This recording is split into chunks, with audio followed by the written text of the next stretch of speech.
Okay, तो कुछ topics हमने कवर किए थे, इम्पोर्टेंट टॉपिक्स, और पेपर में भी वो आए थे। पेपर तो बहुत इजी था वकास, तुम कह रहे थे समझ नहीं आ रहा।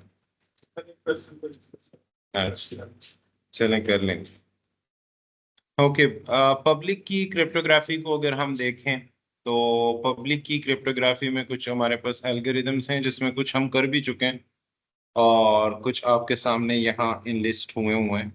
जिस तरह प्रीटी गुड प्राइवेसी हमने विद एग्जांपल इसमें एज एन एप्लीकेशन इसे डिस्कस किया था, इसे कवर नहीं किया उस तरह, क्योंकि इस एल्गोरिदम में सिर्फ फ्लो ही है, कोई उस तरह के इंटरनली मैथमेटिकल स्टेप नहीं है। तो पब्लिक की क्रिप्टोग्राफी में जब हम पब्लिक की क्रिप्टोग्राफी की बात करते हैं तो हमने इंक्रिप्शन मोस्टली जो एसिमेट्रिक अप्रोच में हमने डिस्कस किया था कि हम इंक्रिप्शन मोस्टली पब्लिक की से करें। और अब ये एप्लीकेशंस पे डिपेंड करता है। हमने एक क्वेश्चन भी लिया था ऑनलाइन क्लास में कि कहाँ हमें प्राइवेट की से इंक्रिप्शन करनी है और पब्लिक की से, अगर हम ऑथेंटिकेशन की तरफ जाएं, अगर हमें सिर्फ इंटेग्रिटी की जरूरत है। ठीक है, अगर इन चीजों की हमें जरूरत है तो फिर हम प्राइवेट की क्रिप्टोग्राफी की तरफ जाएंगे और प्राइवेट की से बेसिकली इंक्रिप्शन करेंगे। और अगर कॉन्फिडेंशियलिटी हमें चाहिए, इंटेग्रिटी भी हमें चाहिए, तो हम पब्लिक की क्रिप्टोग्राफी की तरफ जाएंगे। तो पब्लिक की क्रिप्टोग्राफी में कुछ एल्गोरिदम्स हैं हमारे पास। Pretty good privacy RSA algorithm है जिसे आज हमने डिटेल से डिस्कस करना है। Elliptic curve digital signature algorithm है जो अभी तक हमने डिस्कस नहीं किया। और डेफी हेलमैन की एक्सचेंज हम ऑलरेडी डिस्कस कर चुके हैं। तो Diffie Hellman key exchange basically किस तरह की अप्रोच के लिए हम यूज करते थे? हम सिमेट्रिक की एक्सचेंज के लिए यूज करते थे। ठीक है, हमें किसी तरह अपनी कीज पहुंचानी है ना, और सिमेट्रिक अप्रोच में हमारे पास एक ही की होती है। आपके सेंडर की तरफ और रिसीवर की तरफ हमारे पास एक ही की है। ठीक है, तो हमें वो की किसी तरह रिसीवर तक पहुंचानी है। ठीक है, आज हम उसके प्रॉब्लम्स देखेंगे कि हम जब की बेसिकली रिसीवर तक पहुंचाते हैं तो अटैकर क्या क्या कर सकता है, इंट्रूडर बेसिकली क्या क्या चीजें इसमें कर सकता है। तो सबसे पहले हम आरएसए को देखेंगे आज आज की क्लास में। और Diffie Hellman key exchange already हम कर चुके हैं। डेफी हेलमैन की एक्सचेंज के बेसिक स्टेप्स क्या थे? सबसे पहले हम एक प्राइम नंबर्स लेते थे। हमने डिस्कस किया था कि लार्ज, प्रैक्टिकली जब हम डिस्कस करते हैं तो लार्ज प्राइम नंबर्स की तरफ जाते हैं ताकि कैलकुलेशंस हमारी कॉम्प्लेक्स से कॉम्प्लेक्स। ठीक है, उसके बाद कुछ मॉड से रेलेवेंट ऑपरेशंस हमने परफॉर्म किए, सेंडर की तरफ भी परफॉर्म किए और रिसीवर की तरफ भी परफॉर्म किए। प्राइमरी की के बाद हमने एक प्राइवेट नंबर लिया था जो कि प्रैक्टिकली प्राइवेट की ही होती है। ठीक है, सेंडर ने अपना नंबर बेसिकली रैंडमली एडजस्ट किया था और सेलेक्ट किया था, और रिसीवर ने अपना नंबर रैंडमली सेलेक्ट किया था। इसी तरह ही था ना। ठीक है, उसके बाद मॉड के ऑपरेशन थे, फिर हम ए और बी की वैल्यू को एक्सचेंज कर लेते हैं और एक्सचेंज करके फिर एक दफा मॉड का ऑपरेशन प्रोवाइड करते हैं। और at the end of the day इस मैथमेटिकल ऑपरेशन के बाद दोनों के पास कि आपकी आपने कोई एक्सचेंज भी नहीं किया, हर एक पार्टी अपने अपने ऑपरेशंस कर रही है और दोनों को कीज मिल भी गए, प्राइवेट की आपकी मिल भी गई है। ठीक है, तो आज हम बेसिकली आरएसए पे ज्यादा टाइम कंज्यूम करेंगे कि राइविस, शमीर एंड एडलमैन एल्गोरिदम जो एसिमेट्रिक एल्गोरिदम है, एसिमेट्रिक की एक्सचेंज के लिए यूज होता है, वो किस तरह काम कर रहा होता है। अगर हम थोड़ा आगे जाएं और इसकी पब्लिक की क्रिप्टो सिस्टम्स या पब्लिक की क्रिप्टोग्राफी की एप्लीकेशंस डिस्कस करें तो ब्रॉडली इसे तीन कैटेगरीज में डिवाइड किया जाता है। फर्स्ट कैटेगरी आपके पास इंक्रिप्शन डिक्रिप्शन की है। जिस तरह आपके पास the sender encrypts a message with the recipient's public key, तो इसमें आपने रेसिपिएंट्स के पब्लिक की से एक्सचेंज किया है। तो आज हम इसमें प्रॉब्लम देखेंगे कि हमें क्या क्या प्रॉब्लम्स का सामना करना पड़ता है जब आपका रेसिपिएंट अपनी पब्लिक की सेंडर के साथ शेयर करता है। ठीक है ना, होता तो ये है कि आपका सेंडर बेसिकली डेटा सेंड करना चाहता है रिसीवर की तरफ, ऐसा ही है ना। अब वो जब डेटा सेंड करना चाहता है तो वो एक सेशन की जनरेट करके उस सेशन की के साथ, मैं जेनेरिक टर्म यूज कर रहा हूं, उस सेशन की के साथ उस डेटा को इनक्रिप्ट करके रिसीवर के पास भेज देता है। अब रिसीवर की तो उसे डिक्रिप्ट नहीं कर सकता ना, रिसीवर की उसे डिक्रिप्ट नहीं कर सकता, रिसीवर सॉरी। तो रिसीवर क्या करता है कि अपनी पब्लिक की सेंडर के पास भेजता है। अब ये पब्लिक की जो सेंडर के पास जा रही है, तो दरमियान में इंट्रूडर्स अटैकर्स तो मौजूद हैं, ठीक है ना। दरमियान में किसी ने अगर इस पब्लिक की को पकड़ के, ठीक है ना, अपने आप को ऐसा शो किया कि मैं रिसीवर ही हूं, और उस पब्लिक की जगह अपनी पब्लिक की डाल के सेंडर को भेज दी। मेरी बात समझ आ रही है ना। तो आज हम इन प्रॉब्लम्स को डिस्कस करेंगे और इसका सोल्यूशन डिस्कस करेंगे, ठीक है ना, कि इसका सोल्यूशन क्या है। लेकिन हमने जो एप्लीकेशंस अभी तक पब्लिक की क्रिप्टोग्राफी की पढ़ी है, उसमें हमने क्या किया, इंक्रिप्शन डिक्रिप्शन में हम पब्लिक की के जरिए इनक्रिप्ट करते थे, लेकिन वो पब्लिक की किसी तरह पहुंचानी तो है ना। अभी तक हमने डिस्कस किया है कि एक नेटवर्क में अगर आपके पास 50 to 60 नोड्स हैं, तो सबके पास पब्लिक की है।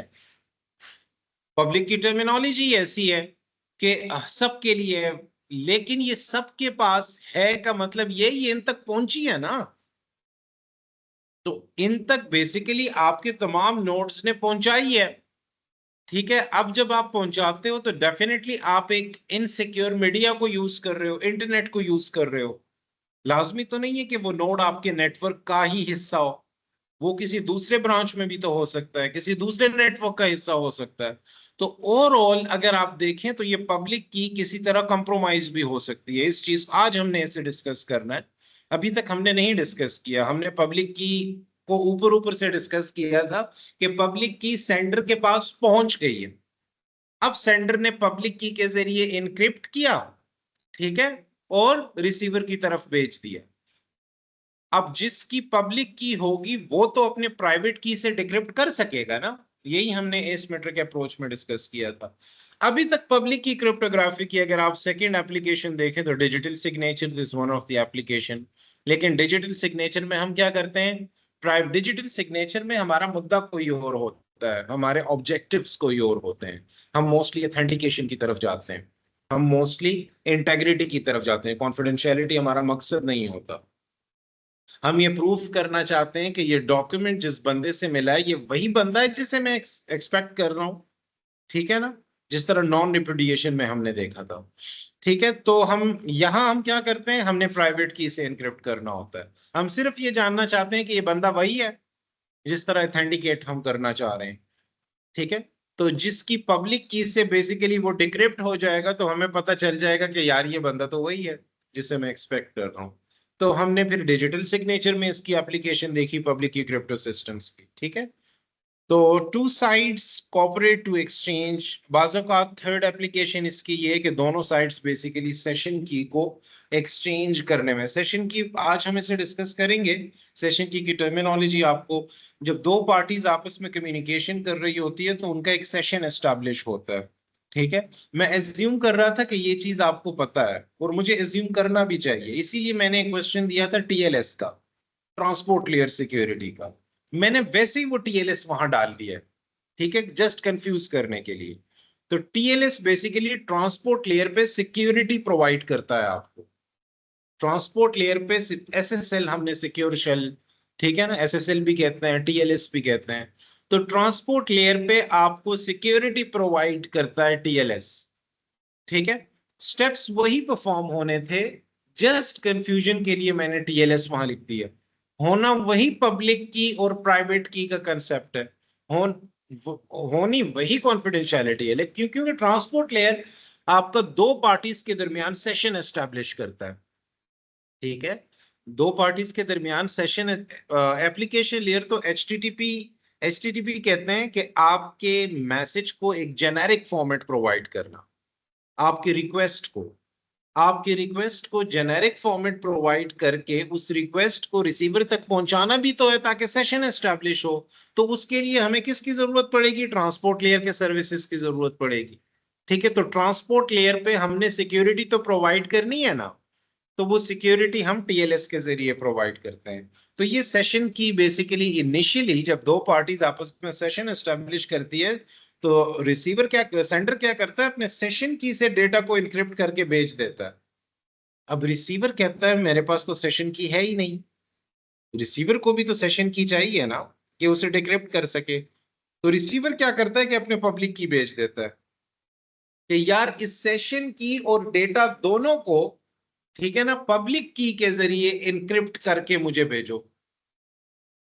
जब ये पब्लिक की के जरिए इनक्रिप्ट करके भेजेगा तो वो अपनी प्राइवेट की से उसे डिक्रिप्ट कर लेगा, ठीक है ना, तो ये सारा प्रोसेस हो जाएगा। तो लास्ट पॉइंट इज कि some algorithms are suitable for all three. अब it depends on the applications, ठीक है ना। कुछ एल्गोरिदम्स कुछ सिनेरियो में अच्छे एडजस्ट करते हैं, कुछ एल्गोरिदम्स कुछ सिनेरियोज में आपको जरूरत ही नहीं है उसे यूज करने की। तो ये चीज हमने शायद पिछली क्लास में एक स्टूडेंट ने क्वेश्चन किया था, तो हमने डिस्कस किया था कि डिपेंड्स ऑन द सिनेरियो। ये कोई स्टैंडर्ड नहीं है कि आपने हमेशा, ठीक है, पब्लिक की के जरिए इनक्रिप्ट करना। आप प्राइवेट की के जरिए भी इनक्रिप्ट कर सकते हैं, लेकिन आपकी एप्लीकेशन पे डिपेंड करता है कि at the end of the day आपकी रिक्वायरमेंट क्या है, ठीक है ना। आप सिर्फ ऑथेंटिकेशन चाहते हो, आप नॉन रिपुडिएशन से रेलिवेंट चीजें चाहते हो, आप इंटेग्रिटी चाह रहे हो, आप कॉन्फिडेंशियलिटी चाह रहे हो, ये सारी चीजें आपको इनलिस्ट करनी है। और अगर हम ओवरऑल क्रिप्टो सिस्टम्स को देखें तो एक टेबल के जरिए बेसिकली आपको बताया गया कि कौन कौन सी चीजें कौन कौन सा एल्गोरिदम प्रोवाइड कर रहा है। तो दीज आर द एल्गोरिदम्स, ठीक है। क्रिप्टो सिस्टम्स में मोस्टली ये एल्गोरिदम्स यूज होते हैं। एलिप्टिव कर्व अभी तक हमने नहीं किया और डीएसएस हमने नहीं किया, ठीक है ना। तो इसे आप इग्नोर कर सकते हैं, ये हम करेंगे इंशाल्लाह। तो फिर इसकी प्रॉपर्टीज, अब अभी तक इसके स्टेप्स आपके जहन में नहीं है, इसकी प्रॉपर्टीज आपके जहन में नहीं है। आरएसए अभी हम करने लगे, ठीक है ना, नेक्स्ट स्लाइड से स्टार्ट हो जाएगा। तो आरएसए आपको क्या क्या इंक्रिप्शन डिक्रिप्शन प्रोवाइड करता है, आपको डिजिटल सिग्नेचर भी प्रोवाइड करता है, और आपको की एक्सचेंज भी प्रोवाइड करता है। It's basically an asymmetric algorithm, ठीक है। तो हम आगे जाके इससे डिस्कस करेंगे। डेफी हेलमैन को अगर आप डिस्कस करते हैं तो it's not used basically for, एक सिमेट्रिक अप्रोच है। सबसे पहले तो आपके जहन में होना चाहिए कि कौन सा एसिमेट्रिक है और कौन सा सिमेट्रिक है, ठीक है ना। तो डेफी हेलमैन हम ऑलरेडी पढ़ चुके हैं, एक सिमेट्रिक अप्रोच है। इंक्रिप्शन डिक्रिप्शन के लिए आप मोस्टली इसे नहीं यूज करते, डिजिटल सिग्नेचर के लिए यूज नहीं होता, मोस्टली इसे सिर्फ की एक्सचेंज के लिए यूज किया जाता है, ठीक है। तो ये टेबल अगर आपके जहन में होगा तो at the end of the day आप बेस्ट सुटेबल अंदाजा लगा सकोगे कि कौन सा एल्गोरिथम किस पर्टिकुलर अप्रोच के लिए यूज है, ठीक है। It depends on the conditions, it depends on the applications कि आपको उस पर्टिकुलर मोमेंट पे क्या क्या चाहिए, ठीक है ना। तो जो चीजें आपको चाहिए होंगी आप उसके अकॉर्डिंगली सारी चीजें कर रहे हो। आरएसए को देखें तो इसे काफी डिटेल से स्टेप बाय स्टेप हमने डिस्कस करना है, कुछ मैथमेटिकल स्टेप्स इसमें इन्वॉल्व हैं। तो RSA basically stands for Rivest Shamir Adleman, ठीक है। बेसिकली एसिमेट्रिक एन्क्रिप्शन टेक्निक है हमारे पास, और इट इट इज पब्लिक की एड्स एसिमेट्रिक एन्क्रिप्शन टेक्निक। तो ये आपने जहन में रखना है। जो की हमारे पास यूज होती है, हमने बेसिकली डेस पढ़ा, फिर हमने आइडिया पढ़ा, फिर हमने एईएस देखा। तो इसमें हमने की से रेलेवेंट कि ये एल्गोरिदम रैंडमली हमारे लिए की कितने बिट्स की जनरेट करता है। और हमने डिस्कस किया था कि हमारी की जितनी कॉम्प्लेक्स होगी, यानी लेंथ में जितनी ज्यादा होगी, उतना ही ब्रूट फोर्स अप्रोच, या ज्यादा से ज्यादा आप क्या कर सकते हो, ब्रूट फोर्स अप्रोच लगा सकते हो। तो उस ब्रूट फोर्स अप्रोच पे अटैकर को ज्यादा से ज्यादा टाइम लगेगा उस पर्टिकुलर की तक पहुंचने के लिए। अटैकर को क्या चाहिए, की चाहिए ना, ठीक है। जब तक उसे की नहीं मिलेगी तो वो तो डिक्रिप्ट नहीं कर सकेगा। तो लेंथ आपकी की जितनी ज्यादा होगी, तो वर्स्ट केस में आपका अटैकर ब्रूट फोर्स लगा सकता है, यानी एग्जॉस्टिव सर्च लगा सकता है। वो हर एक ऑप्शन को वन बाय वन देखे। जब वो वन बाय वन देखेगा तो उसे इतना टाइम लगना चाहिए कि आपकी ट्रांजैक्शन हो ही जाए, आपका डेटा सिक्योरली पहुंच जाए। जब एक दफा वो पहुंच गया और वो डेटा यूज हो गया, तो उसके बाद अगर वो कंप्रोमाइज हो भी जाए तो कोई कंसर्न तो नहीं है ना, ठीक है। ओके, तो यहाँ आपका जो की आपकी जो की होती है आरएसए में 1024 बिट्स लॉन्ग भी है और 2048 लॉन्ग भी है। तो ये दोनों वर्जन आपके यूज होते हैं। अभी तक हमने, अगर आपको डेस याद हो, तो हमने 64 बिट की पढ़ी थी, फिर हमने उसे सब की में चेंज किया 58 बिट में, फिर हमने उससे राउंड की जनरेट की 48 बिट की, ठीक है ना। उसके बाद हम आइडिया पे आए तो 64 बिट यूज कर रहे थे। उसके बाद हम AES पे आए तो हमने कुछ वर्जन्स पढ़े, हमने 128 भी पढ़ा, हमने 192 भी पढ़ा, हमने 256 भी पढ़ा, ठीक है ना। और हमने उसके मैथमेटिकल स्टेप्स भी देखे कि ब्लॉक साइफर अप्रोचेस है वो, ठीक है, एक एरेस के फॉर्म में स्टेट मेंटेन रखते हैं आपके बाइट्स की, इन अदर वर्ड्स आपके बिट्स की, ठीक है। तो वो अप्रोचेस हमने पढ़ी थी। यहाँ RSA जो यूज करता है वो 1024 बिट्स के की यूज करेगा या 2048 बिट्स लॉन्ग की यूज करेगा, ठीक है ना। अब थोड़ी सी थ्योरेटिकली इसे देखते हैं ताकि आपके माइंड में चीजें हो जब हम उसके मैथमेटिक्स और मॉडुलस ऑपरेशन पे जाएं और उसके लिए रैंडमली की सेलेक्ट करें, रैंडमली प्राइम नंबर सेलेक्ट करें, तो उससे पहले आपके जहन में ये चीजें होनी चाहिए। अब RSA पे जाने से पहले ये चीजें ये बाद में लिखी हुई थी स्लाइड्स में, लेकिन मैं इसे पहले ले आया क्योंकि जब हम मैथमेटिक्स कर लेते हैं तो हर चीज क्लियर हो जाती है, तो फिर हम मोस्टली इसे स्किप ही कर लेते हैं, ठीक है। तो थ्योरी आपके माइंड में एक तमहीद बांधने के लिए होती है, ठीक है। It is computationally easy for party B to generate a pair, ठीक है। अगर ओवरऑल देखें तो कंप्यूटेशनली, जब मैं कंप्यूटेशनली इजी की बात करता हूं तो आपके रिसोर्सेस कम लगते हैं इस पे, ठीक है ना। तो कंप्यूटेशनली की टर्मिनोलॉजी जहां भी यूज होगी वो उस सिस्टम के रिसोर्सेज से रेलेवेंट बात हो रही होगी। उस सिस्टम के रिसोर्सेज की बात जब करूंगा तो आपके CPU की टाइम कंजम्पशन की बात हो रही है, ठीक है। तो एक पेयर वो जनरेट करता है, पब्लिक और प्राइवेट की का पेयर तो जनरेट करेगा ना। आपके सेंडर की भी पब्लिक प्राइवेट की होगी, आपके रिसीवर की भी पब्लिक प्राइवेट की होगी, क्योंकि एसिमेट्रिक अप्रोच है और मुझे पब्लिक की चाहिए, तो मुझे किसकी पब्लिक की चाहिए, मुझे रिसीवर की पब्लिक की चाहिए, ठीक है। तो इसीलिए पार्टी बी लिखा हुआ है, ठीक है, ये जहन में रखना। It is computationally easy for a sender A knowing the public की, ये बहुत इजी है, ठीक है ना, कि वो पब्लिक की के जरिए ही इंक्रिप्शन करे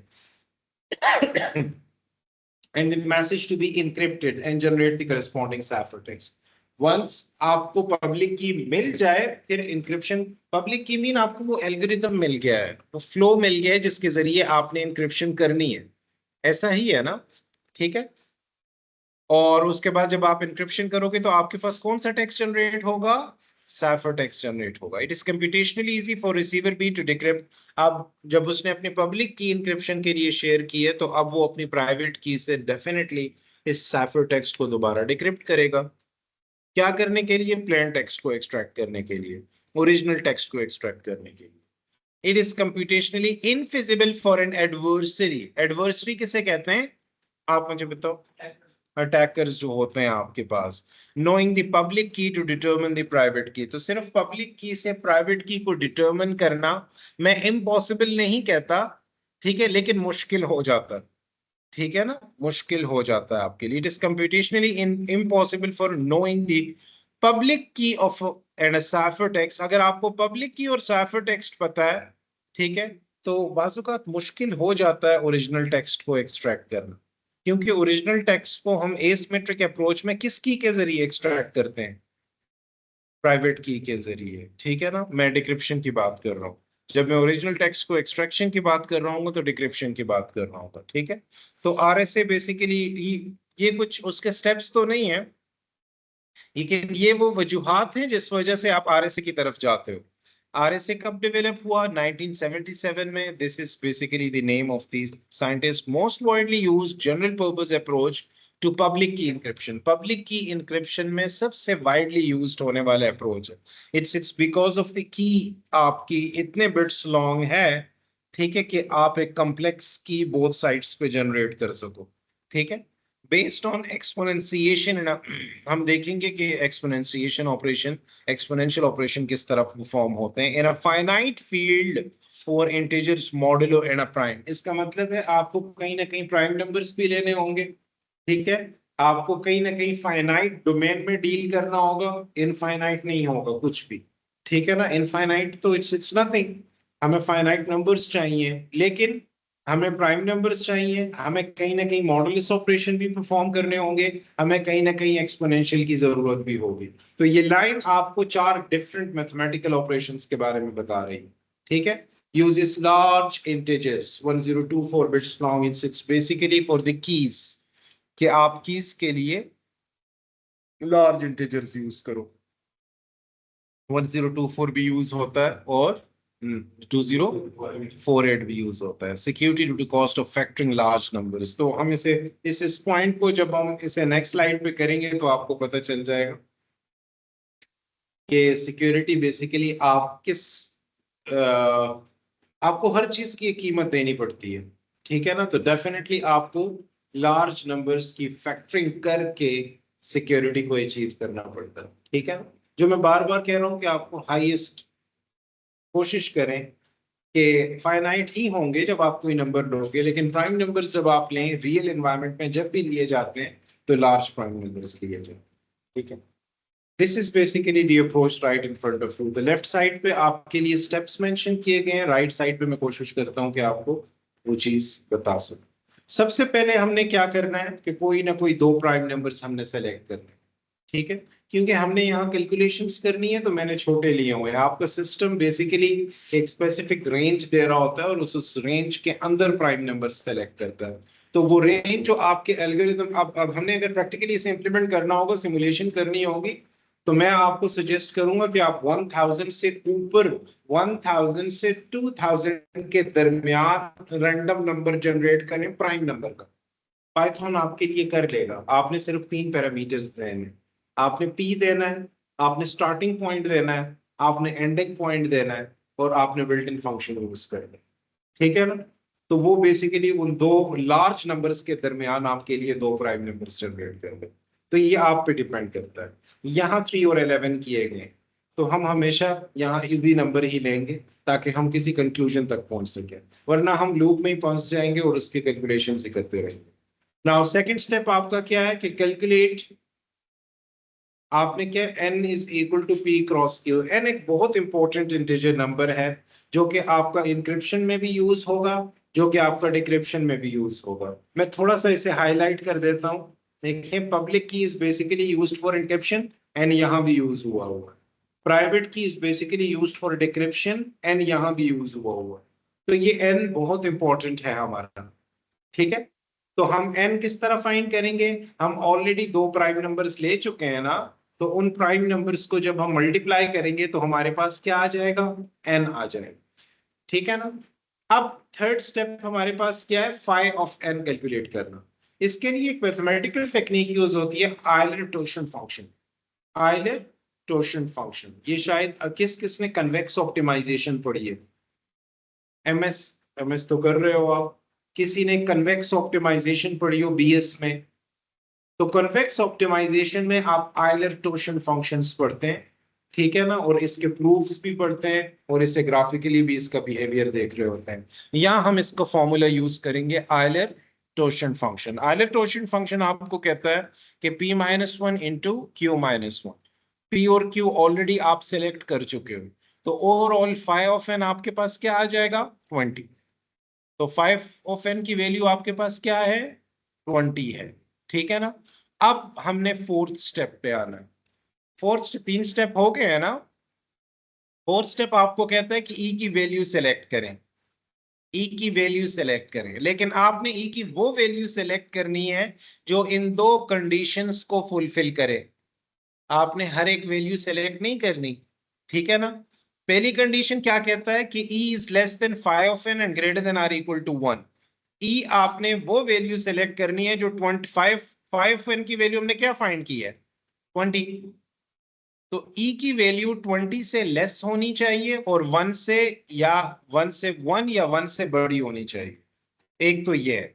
सेकंड पॉइंट वो कह रहा है कि greatest common divisor, greatest common GCD आपने इसका ई और 5 का फाइंड करना है जो कि 1 के बराबर आना चाहिए। जीसीडी आपने किसका फाइंड करना है, ई और 5 का फाइंड करना है, ठीक है ना। तो चलें, हमने E7 लिया है ना, मैं जीसीडी फाइंड करता हूं 7 का, और मैं जीसीडी फाइंड करता हूं 20 का। और हमने इस ग्रेटेस्ट कॉमन डिवाइजर अगर 1 के बराबर आ रहा है तो फिर हमने ई की वो वाली वैल्यू लेनी है। 7 के कौन कौन से फैक्टर्स हैं, 7 1 पे डिविजिबल है और 7 पे डिविजिबल है। 20 के कौन कौन से फैक्टर्स हैं, 1 पे है, 2 पे है, 4 पे है, 5 पे है, और 10 पे है और उसके बाद 20 पे है, ऐसा ही है ना?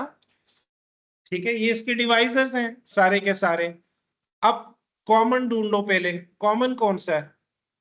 एक आपको 1 नजर आ रहा है और एक आपको 1 नजर आ रहा है, ठीक है? क्या यही ग्रेटर है? कॉमन भी होना चाहिए। क्या यही ग्रेटर है ना? ठीक है, जब ये ग्रेटर है तो ये 1 के बराबर है, इसका मतलब है मैं ई की वैल्यू 7 ले सकता हूं। क्या ई की वैल्यू 5 लेके देखें जरा, आपके पास रजिस्टर्स हैं?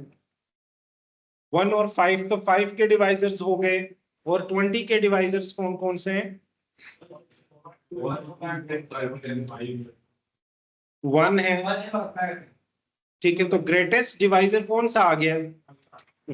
5 आ गया। क्या 5 1 के बराबर है?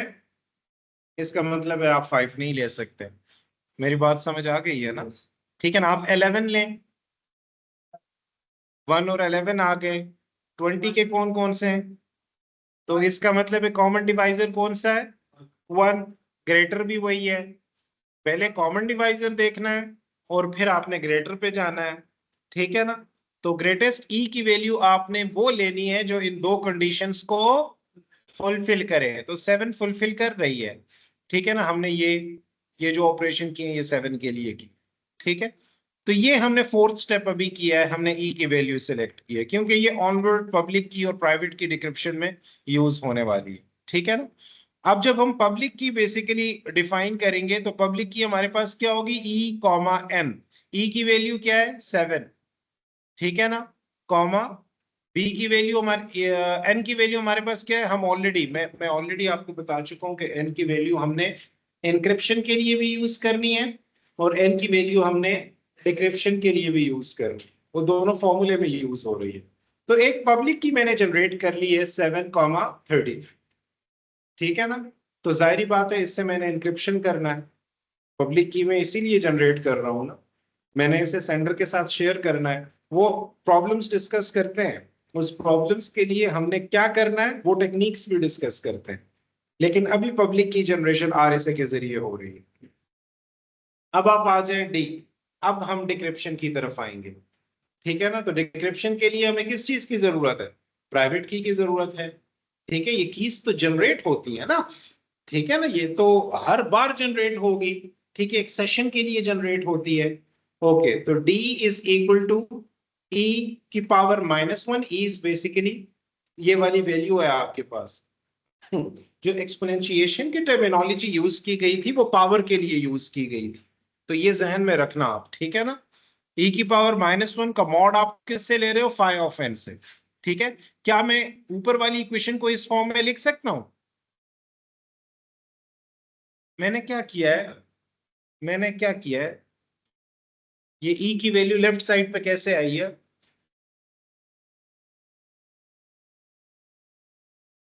जी, ठीक है ना, शाबाश। तो पॉजिटिव या आप कर लो या आप 1/e कर लो और नेक्स्ट स्टेप में e को क्रॉस मल्टीप्लीकेशन करके वहां ले जाओ, तो ed is equal to this one हो गया।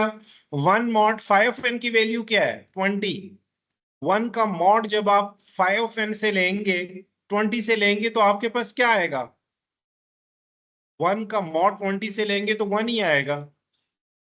1 का मॉड 20 से लेना, ठीक है, तो आपके पास 21 ही आया, ठीक है? और उसके बाद आपने d इज इक्वल टू 1/7 करना है, ठीक है? ओवरऑल आपको मॉड चाहिए तो ओवरऑल आपके पास 3 आ जाए।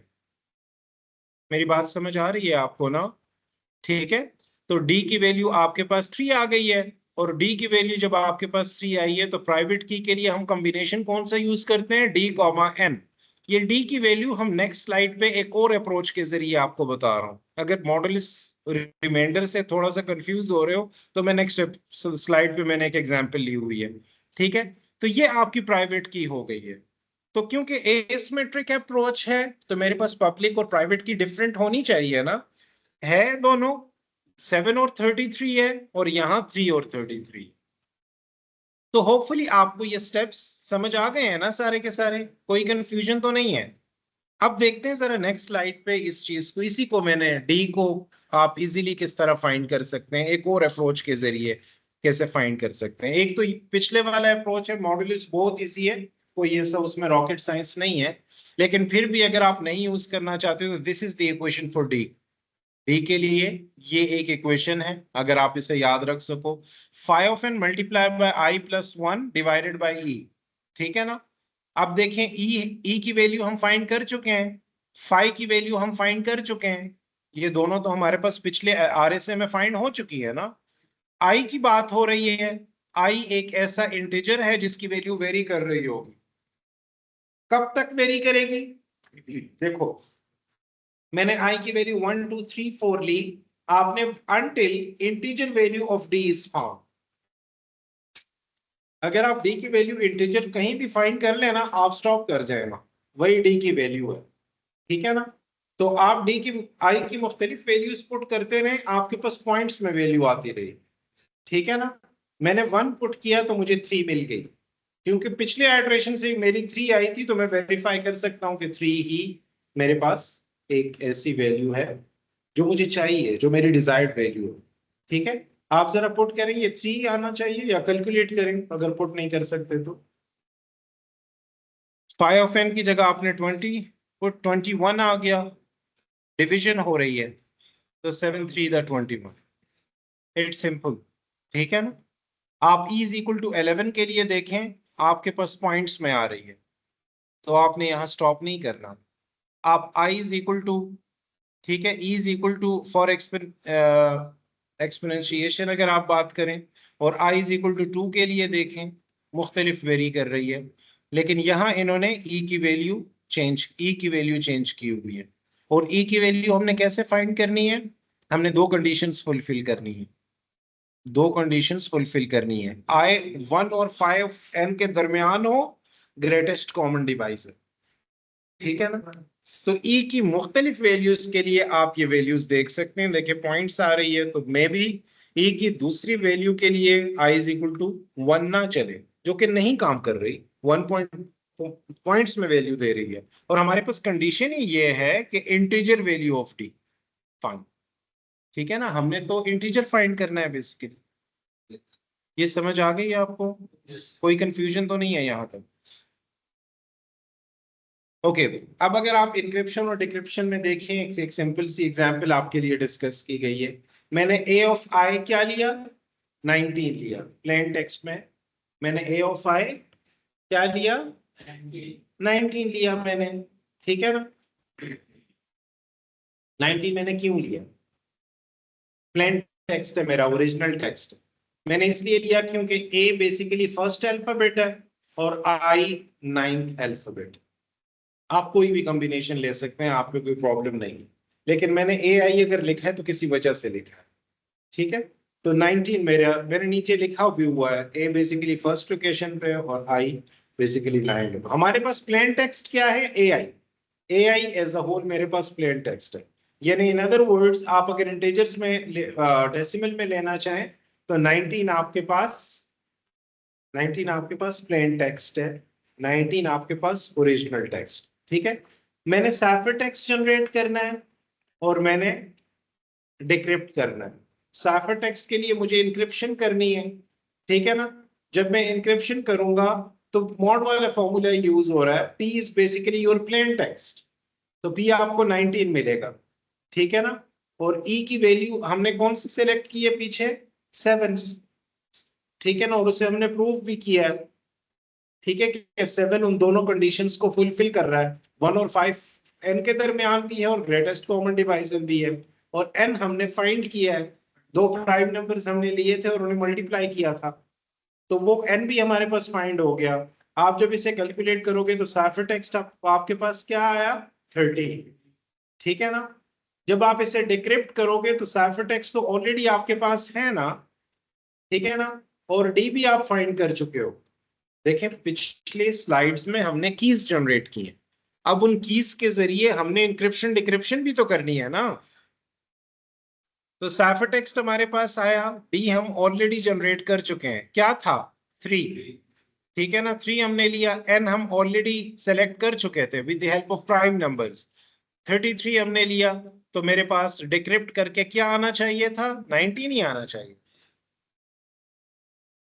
जो प्लेन टेक्स्ट है मेरे पास। समझ आ गई आपको? कोई कंफ्यूजन तो नहीं है? किसी भी किस्म की कोई कंफ्यूजन हो? ओके। अब प्रॉब्लम आर ए से यहीं तक था, ठीक है ना? आर ए से की अप्रोच यहीं तक की उस जी।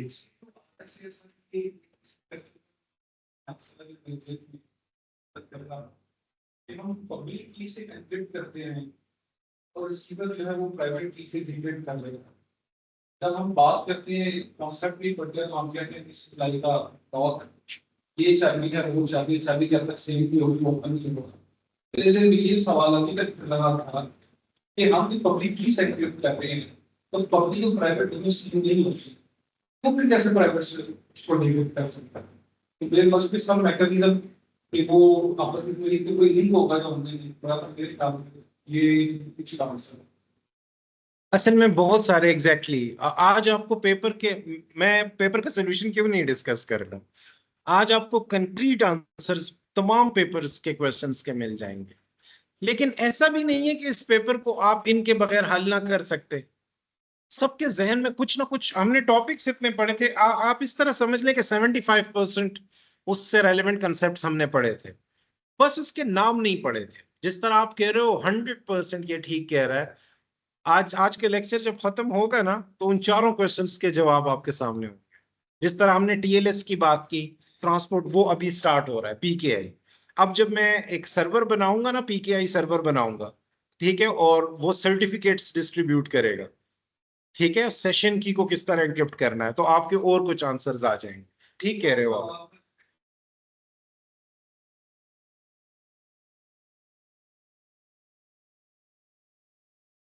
ठीक है,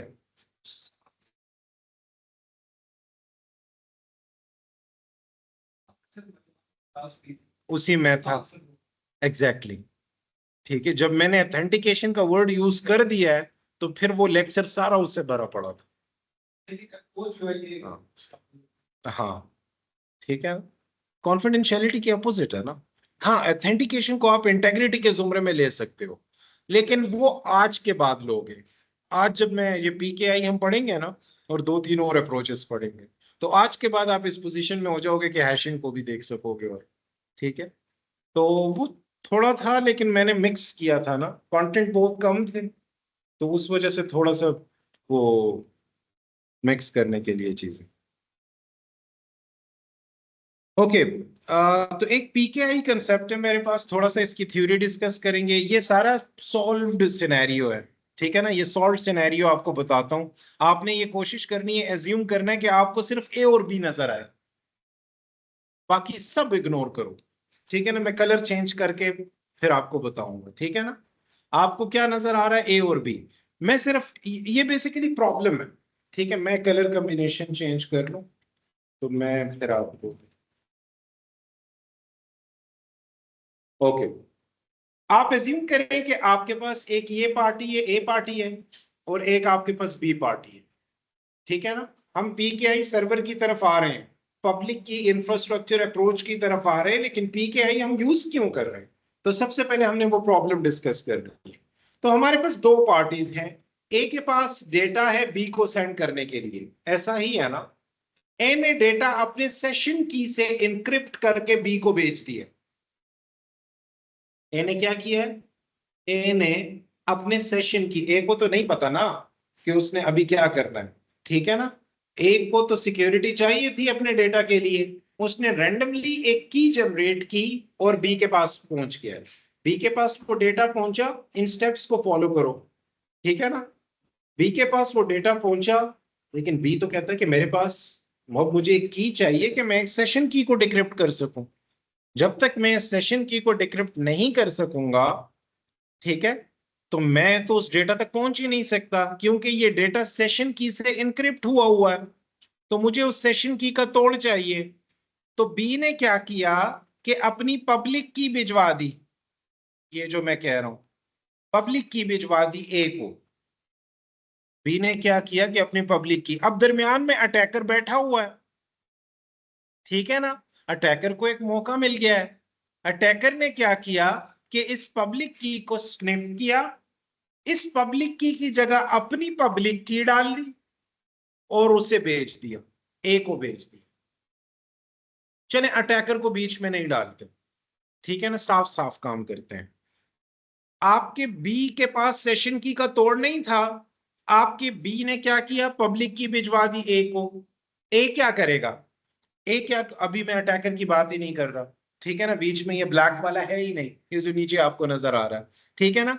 ए के पास अपनी पब्लिक की भी है और अभी बी की भी पब्लिक की आ गई है। ए ने क्या किया, ठीक है ना, ए ने बेसिकली उस सेशन की को बी के पब्लिक की से इनक्रिप्ट किया,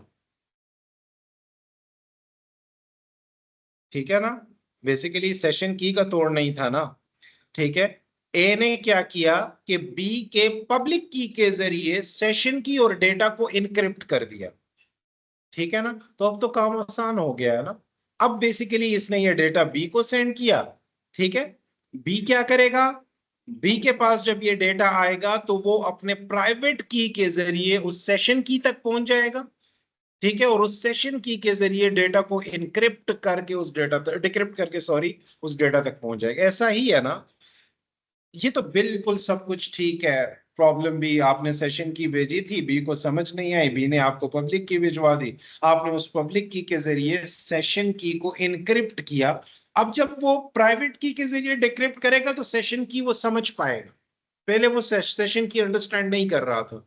ए भी जरा ट्रस्ट वर्दी हो जाएगा ना यार, कि मैं पब्लिक की के जरिए इनक्रिप्ट कर रहा हूं सेशन की को, तो अब वो सेशन की का वो वाला फॉर्म नहीं भेजेगा जो उसने फर्स्ट टाइम भेजा था, ठीक है ना। वो सेशन की ही भेजेगा, पूरा एल्गोरिथम भेजेगा, क्योंकि वो पब्लिक की से इनक्रिप्ट कर रहा है और उसे पता है कि उसने अपनी प्राइवेट की से ही वही कर सकेगा जिसके पास प्राइवेट की होगी, तो वो अपने प्राइवेट की से डिक्रिप्ट करके भेज देगा। लेकिन प्रॉब्लम यह है कि दरमियान में अटैकर्स हैं।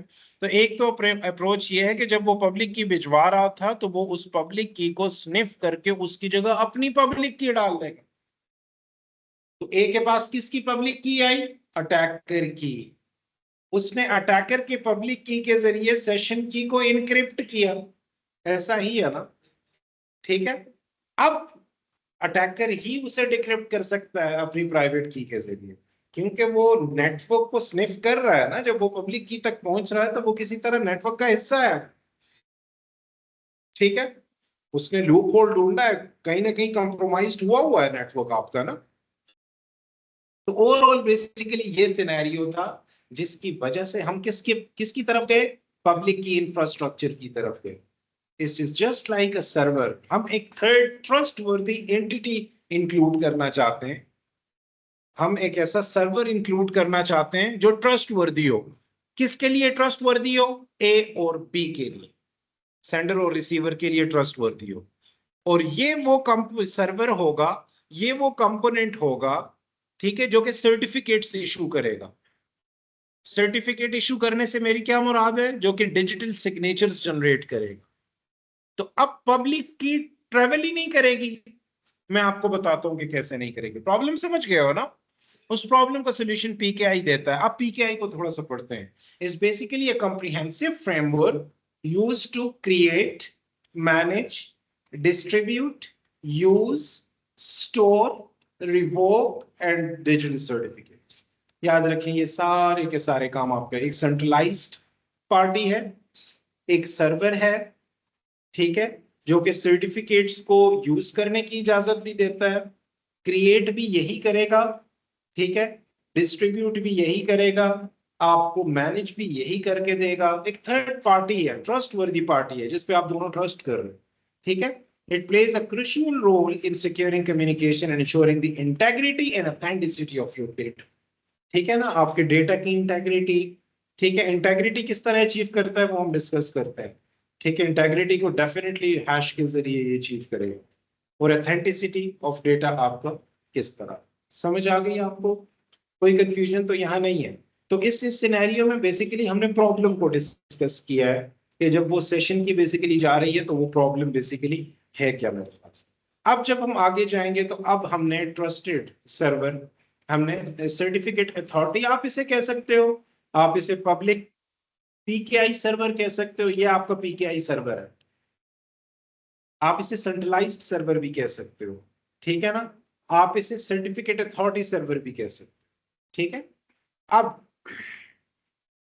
इशू ये है कि ए और बी दोनों किस पे ट्रस्ट कर रहे हैं, ए आपका सीए पे भी ट्रस्ट कर रहा है और बी आपका सीए पे ट्रस्ट कर रहा है, ठीक है ना।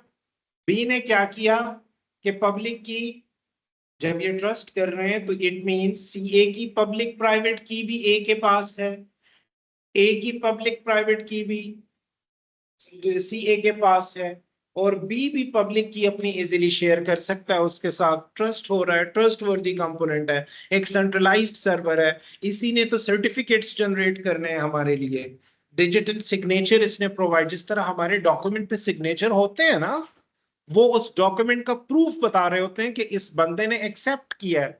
उसमें हम लूप होल्स देखेंगे जिसकी वजह से हम डिजिटल सिग्नेचर की तरफ आए, ठीक है ना। अब हुआ क्या है कि बी ने सर्टिफिकेट अथॉरिटी के साथ पब्लिक की जनरेट शेयर की, ठीक है ना। मैं एज्यूम करता हूं, ठीक है, अब ये जो डिजिटल सिग्नेचर जनरेट करेगा ये सिर्फ और सिर्फ डेटा पे बेस नहीं करेगा, इसमें बहुत सारे कंपोनेंट शामिल होते हैं। लेट सपोज 2:55 पे, मैं एग्जाम्पल ले रहा हूं, 2:55 पे मैंने इसके साथ पब्लिक की शेयर की, वो टाइम स्टैम्प भी रखेगा उस हैश में, ठीक है ना। तो बेसिकली ये टाइम भी बहुत क्रूशियल रोल प्ले करता है हैश कैलकुलेट करने में, ठीक है। और आपका जब सर्टिफिकेट जनरेट होगा ना, तो वो किस टाइम पे जनरेट हो रहा है, किस डेटा के लिए जनरेट हो रहा है, किस की के अगेंस्ट, किस पब्लिक की के अगेंस्ट जनरेट हो रहा है। तो आपका बी क्या करेगा कि सर्टिफिकेट अथॉरिटी के साथ अपनी पब्लिक की शेयर करेगा, ठीक है। आपका सर्टिफिकेट अथॉरिटी क्या करेगा कि पब्लिक की के अगेंस्ट एक सर्टिफिकेट जनरेट करेगा, ठीक है ना। पब्लिक की के अगेंस्ट क्या जनरेट किया, सर्टिफिकेट जनरेट किया, और ये अपने प्राइवेट की के जरिए एक हैश जनरेट करेगा। इन अदर वर्ड्स आपका सर्टिफिकेट हैश ही होता है, ठीक है ना। आपका सर्टिफिकेट जब जनरेट हो गया ना, वो हैश हो गया। अब मैं हैश की टर्मिनोलॉजी इसलिए यूज कर रहा हूं, इसमें टाइम स्टैम्प भी इंक्लूड हो गया है, ठीक है ना। इसमें आपकी पब्लिक की भी इन्वॉल्व है, पब्लिक की किसकी इन्वॉल्व है, बी की इन्वॉल्व है। सर्टिफिकेट अथॉरिटी ने अपने प्राइवेट की के जरिए बेसिकली ओवरऑल ये सारा कुछ प्रोसेस किया है, और ये ट्रस्टेड पार्टी है। अब देखें, अब सिर्फ पब्लिक की बी, इससे पहले क्या होता था, सेशन की प्लस डेटा बी के पास जाता था तो बी अपनी पब्लिक की डिक्रिप्ट नहीं कर पा रहा, लेकिन आप ए ने बेसिकली सेशन की के जरिए डेटा को इनक्रिप्ट करके बी को भेजा। अब बी ऐसा नहीं करेगा, बी क्या करेगा, बी ट्रस्ट नहीं कर रहा किसी पे, बी ए पे ट्रस्ट नहीं कर रहा, वालेकुम सलाम। बी क्या करेगा कि वो ट्रस्टेड पार्टी के पास जो सर्टिफिकेट अथॉरिटी है उसके पास अपने, उसके साथ अपनी पब्लिक की शेयर कर देगा। उसने पब्लिक की शेयर कर ली, सर्टिफिकेट अथॉरिटी ने क्या किया कि on the basis of that public की प्लस टाइम स्टैम्प अपनी प्राइवेट की के जरिए एक हैश, इन अदर वर्ड्स एक सर्टिफिकेट जनरेट किया। आप इसे डीएसपी कह सकते हैं, डिजिटल सिग्नेचर भी कह सकते हैं। एक सर्टिफिकेट जनरेट हो गया, अब बी क्या करेगा, ये सर्टिफिकेट ए के साथ शेयर करेगा, ठीक है ना। अब आप देखें कि अगर एडवर्सरी या इस अटैकर है भी बीच में, तो क्या वो रीड कर सकेगा सर्टिफिकेट से कुछ, नहीं। उस केस में पब्लिक की को रीड करना कोई मसला नहीं था, ठीक है ना, ठीक है। वो बी के की तक भी नहीं पहुंच सकेगा किसी लेवल पे। उसने तो पब्लिक, देखो उसने अपनी पब्लिक की डिजिटल सिग्नेचर के अंदर, इन्वेलप के अंदर बंद करके दे दी है। अब ये सर्टिफिकेट किसके, इस प्रोसेस को समझ रहे हो ना, स्टेप बाय स्टेप वही हुआ है। सेशन की के जरिए बी के पास डेटा आया है, बी ने अंडरस्टैंड नहीं किया, बी ने सी ए को दिया, सी ए ने सर्टिफिकेट जनरेट किया अपनी प्राइवेट की के जरिए, बी ने अभी ये सर्टिफिकेट किसके साथ शेयर करना है, ए के साथ।